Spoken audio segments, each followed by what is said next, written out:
You ever have one of those days when nothing seems to go right? I should have realized that today was one of those days when I got a call to go out to the south of town to unlock a house. I've always disliked that part of town. It's full of rich snobs who think that the sun shines on their ass 24/7. Most of them are know-it-alls as well, so I just knew that this was going to be a bitch of a job. As I rolled up in front of the white McMansion and saw the lady of the house in a terry cloth robe, and not much else, I sighed loudly. Yep, this was going to suck balls for sure. I stepped out of my truck and grabbed my basic pick and bump key set, hoping against hope that this was not going to be a high-security setup like a Multilock or Medeco. Finally, you're here. I told them I needed someone fast and you took over half an hour. Thank goodness I wasn't dying or anything. I pasted a smile on my face, even though I wanted to turn around, get back in my truck and leave. My client, who was doing her very best to impersonate a screech owl, was a fair representation of what I had come to expect of this neighborhood. I would guesstimate late 30s, had some bodywork done, definitely too much primping of the face, and she was your basic trophy wife to some 60-year-old, I would hazard to guess. Sorry, ma'am, got here as quick as I could. Is it the front door you are having issues with? She loudly let me know that it was, so I hurried over to it. Naturally, it was a high-security lock, an angle, which is basically a Chinese knockoff of the Multilock brand. I silently cursed to myself, knowing that it was going to take at least 10 or more minutes to pick. I sent a short prayer to God and Sonny Jesus that it would go fast and that she would be quiet while I worked. Naturally, they both decided I needed a taste of hell and brimstone. Over the next 20 minutes, I heard a litany of what ground the lady's gears.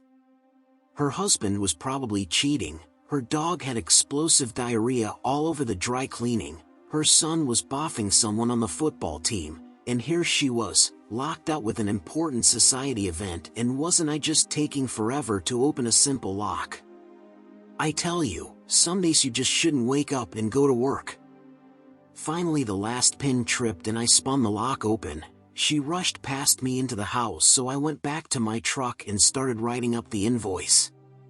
5 minutes ticked by, then 10, and I'm wondering what the silly bitch is up to. I walked up to the door, knocked a few times, but heard nothing. Shrugging, I trotted back to my vehicle, ripped up the invoice, and started another. A total of 45 minutes later, I hear the garage door roll up and I see that she is coming towards me dressed in what women in this area code call fashion. So, I hand her the adjusted invoice and she screeches about paying me for the time I waited. What did I expect? Anyway, the rest of the day was on par with the start, so I was more than ready for dinner and time with my wife when my last call was over. I drove home and noticed her car was gone, but I figured she might be at the store or something. I went inside and kicked off my boots, grabbed a cold one, and grabbed some sample locks I had been planning on practicing on. I was almost done with an old Ruco when I heard my wife's car pulling into the driveway. I set it aside and grabbed the old towel I had to wipe my hands on, hoping that she had brought some takeout home because I was starving. I guess when I heard her laughing in what sounded like a male voice speaking in low tones, I should have realized that house fried rice was unlikely tonight. She walked into the dining room with what looked like a college kid in tow. I assume some type of athlete because he was wearing a leather jacket. Probably football, I thought. He looked beefy enough to be a safety or linebacker. My wife gestured for him to sit down across from me, then took a seat next to him. I just looked at the two of them, kind of bemused, wondering what the fuck was going on here. "Hi, honey," my wife said, seemingly full of cheer. When I didn't say anything, she continued, "This is Steve, he goes to A&M and plays football for them." Marcy introduced us. I still didn't say anything, but I got a cold feeling in my gut as I started piling up the locks and putting them in the towel for storage. Marcy has been my wife's best friend from high school on, and she is an unmitigated whore. I've pushed and pushed to split them up, but until about a year ago I had come up short. Long story short, Marcy was married briefly, but when her husband wouldn't go along with swapping in an open marriage, she took him to the cleaners and got a divorce. My wife and I had a horrible fight after that. Took us almost a year to get over, because I told her that her friend was a useless round-heeled slut. My wife finally agreed to stop talking to her and hanging out with her, although it seems now that was a lie. Well, dear, apparently you lied to me about not being friends with Marcy any longer, so now I have to wonder exactly what you were up to this fine evening. I guess that wasn't part of whatever planned dialogue she had put together, because it took her a moment to recover. I went and grabbed another beer while she had a think or two, spinning the cap off with my thumb and dropping back into my chair. I'm really sorry, Dave, I should have told you. But Marcy has been my friend forever, and it wasn't fair of you to try to force me to give her up. She puffed up a bit as she said the last part. I reckon she had time to get back on her script. In any case, that isn't what I brought Steve here tonight to talk about with you. You see, Marcy has explained to me how you are keeping me from being able to explore things that I haven't had a chance to do, and I think we need to discuss our relationship. I pondered this for a second, then looked her straight in the eyes. So, your husband, am holding you back? Could you be a bit more specific? Marcy thinks, and I agree, that our relationship could become so much more special if you allow me to have lovers. She said that you would enjoy seeing a younger, stronger man take me in front of you, that it would make you hornier afterwards. I see, so Marcy, a slut whore who took everything from her husband when he wouldn't agree to a similar plan, persuaded you that I would go for this idea willingly? She nodded happily, thinking that everything was all right. Well, I'm sad to say that Marcy was wrong, my loving wife. I can only assume Steve here is supposed to be the one you are going to put the horns on me with, but I've got a spot of bad news. You see, I don't agree to this, and I'm afraid I am going to have to ask Steve to leave. I paused for a second. Now, you can stay or leave with him, as I don't really give two shits one way or the other. If you stay, though, we are going to have a nice long talk about whether or not we are getting a divorce, or if you are going to give up your stupid cunt of a friend. Steve apparently decided that since my wife appeared to be in complete shock, it was now his time to assert himself. Look, dude, I am going to be going balls deep in all your wife's holes tonight.